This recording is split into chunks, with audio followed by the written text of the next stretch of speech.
بسم الله الرحمن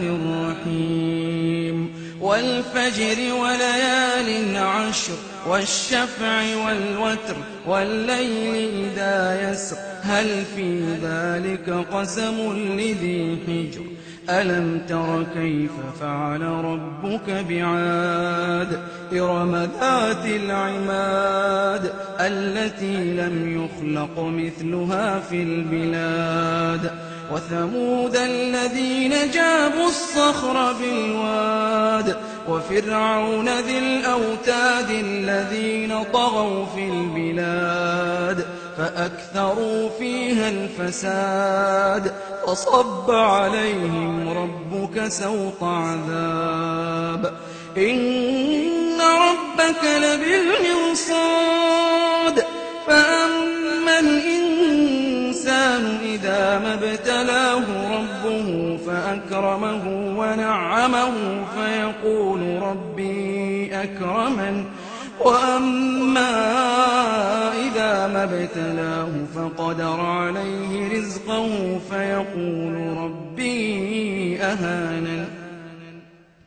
كلا بل لا تكرمون اليتيم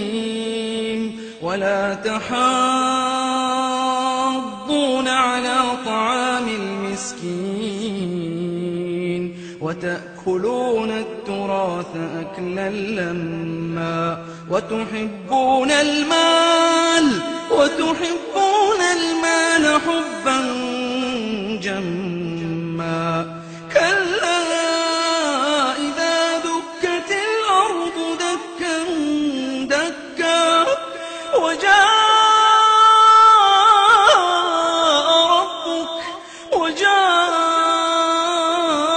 ربك والملك صفا صفا وجيء يومئذ بجهنم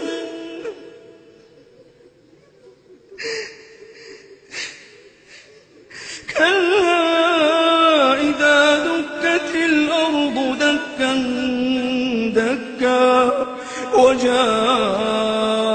ربك والملك صفا صفا وجيء يومئذ بجهنم يومئذ يتذكر الإنسان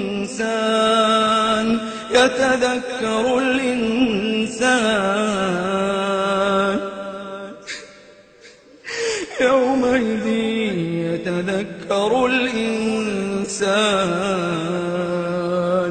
يتذكر الإنسان وأنى له الذكرى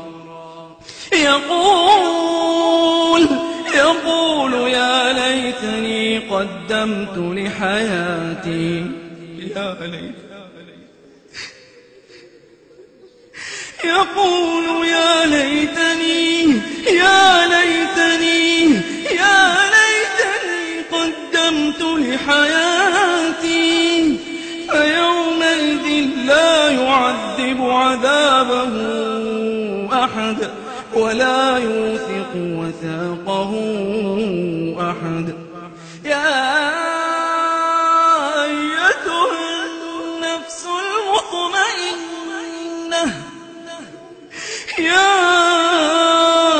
أيتها النفس المطمئنة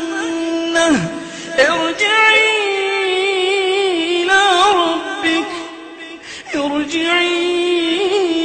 إلى ربك راضية